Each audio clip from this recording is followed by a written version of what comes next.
If you look at the state of water supply in the American West, right? Some years it's a boom year, some years it's a bust year, but decade over decade, there's less snowpack in the mountains, there's less flow in the rivers, there's less water in the aquifers, right? Like, these things are all more and more true every year. We all need more water.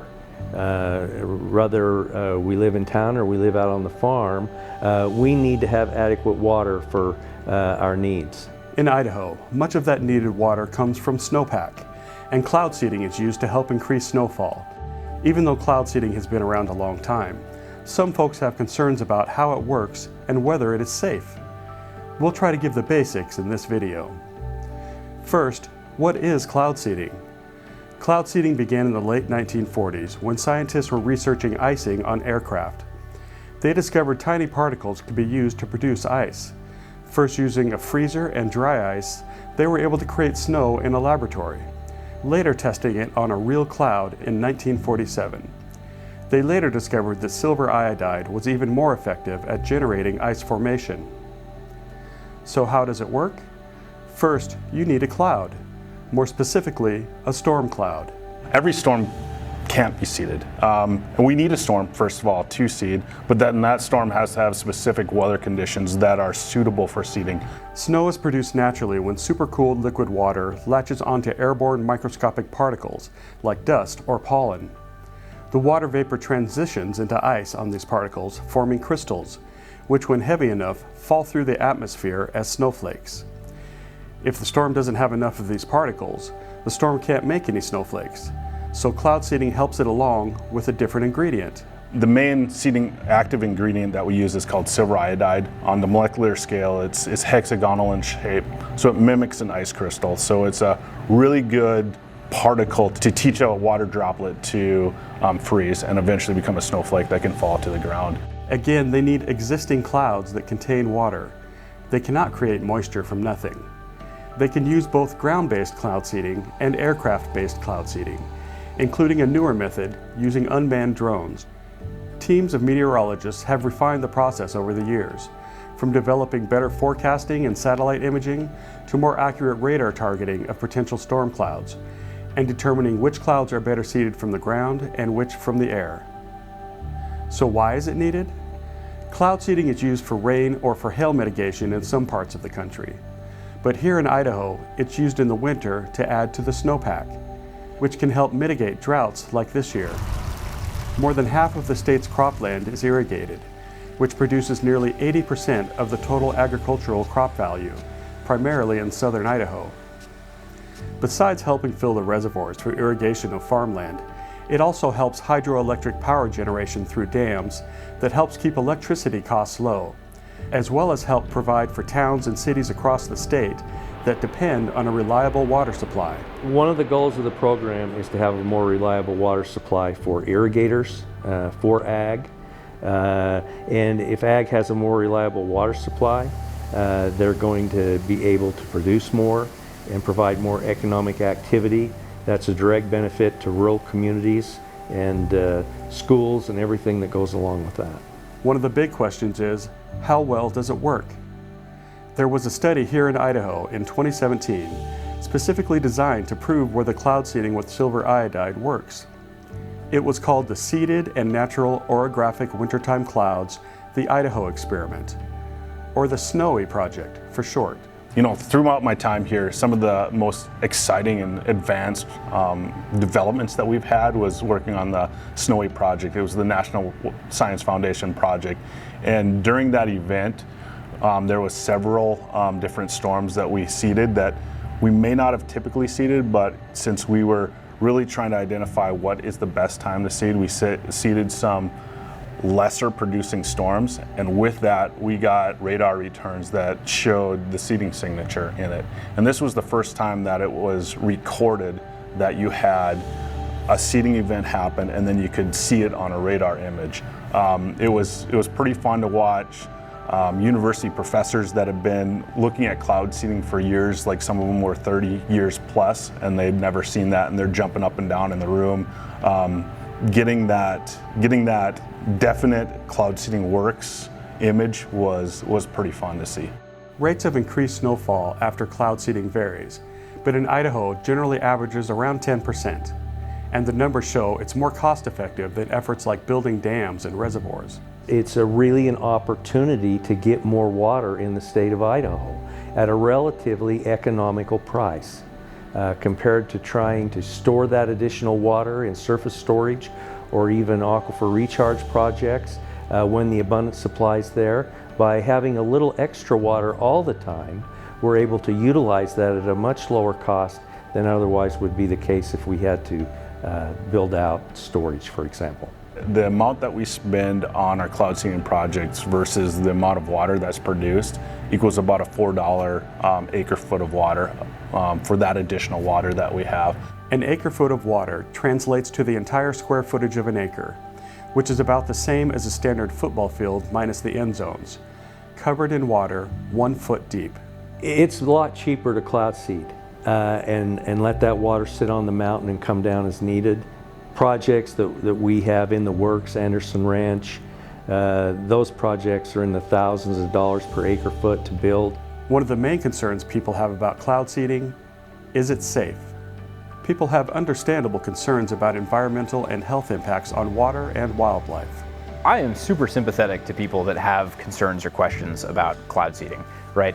A lot of people haven't heard of it ever before. A lot of people that might have heard of it aren't sure exactly how it works or what goes into it. So those questions make a lot of sense. Is it safe? What's going on? How does it work? The greatest part about silver iodide is it's insoluble in water.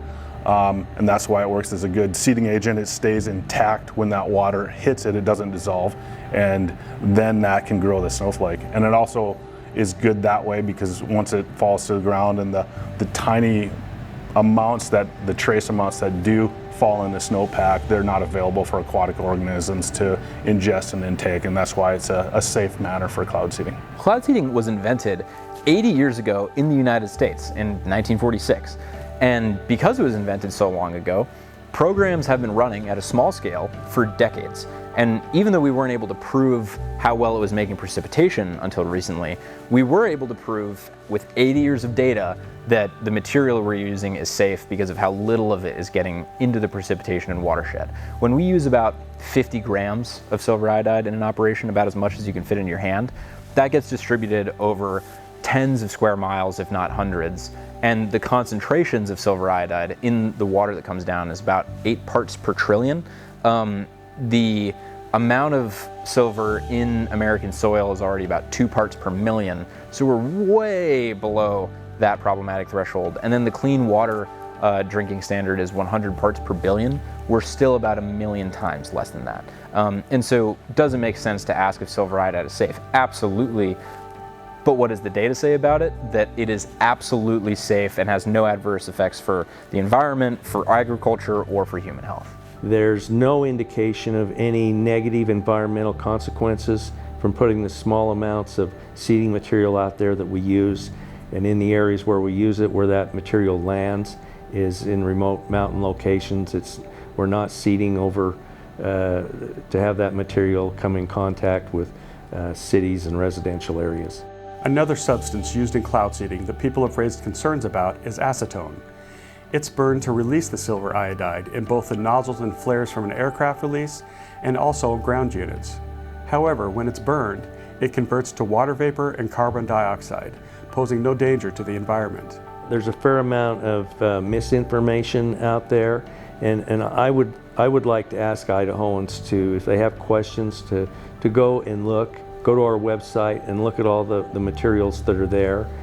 We've done extensive research as we've invested in cloud seeding as a water board. Some states have banned cloud seeding or are considering bans over fears about silver iodide, as well as concerns about contrails, the long streets of water or vapor condensation trails left by aircraft at high altitudes, produced by aircraft engine exhaust and changes in air pressure. Conspiracy theorists say that contrails are actually chemtrails, clouds of chemical or biological agents dumped on the unsuspecting public for nefarious purposes. Different motives are ascribed, from weather control to mass poisoning. Other concerns include fears of causing unintentional flooding and also possibly stealing waters from neighbor downwind of cloud seeding operations. Both of these concerns are not supported by any evidence, and experts note that seeding only uses a tiny percentage of the moisture in the cloud. This map shows active programs in Idaho right now.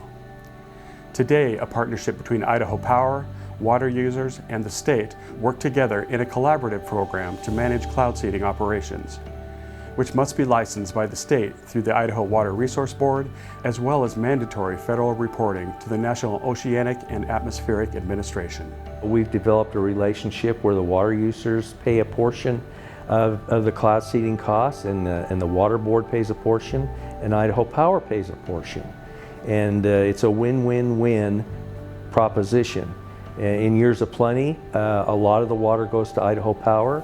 In scarce years, nearly all the water goes to water users, and it's worked really well. What will cloud seeding look like in the future? One of the more recent developments is the use of drones for cloud seeding. Rainmaker is a company that has developed drones specifically designed to better target storm clouds. They have built-in sensors and can fly into high winds up to about 45 knots, and have anti-icing systems with heaters on the drone propellers. The best conditions, the conditions in a cloud that you can get the most additional water on the ground from, are the most meteorologically severe. The worse the icing is, generally speaking, even the worse the winds are, the worse the turbulence is, the better it is for cloud seeding. The more snow you can put on the ground from flying into it, and so the beefier we can make this, as beefy as we have made it already, the more conditions we can get into and the more water we can put on the ground. They operate in the Bear River drainage in southeast Idaho, using both ground-based generators and drones. Other areas in Idaho are also being looked at for possible new cloud seeding programs. Some companies are also looking at new technologies, like using electrically charged water or organic particles instead of silver iodide. What excites me about cloud seeding, why I think this is such a good and important thing, is because we can bring new supply to these areas that never would have been able to have it before. We want the public to be informed and to know what's going on with cloud seeding. We have a website that has a lot of information about the program, the current status of the program, links to information about the history of cloud seeding and the general aspects of cloud seeding, that they can go and find out for themselves what's happening, so that they have a clear understanding of the benefits from the program.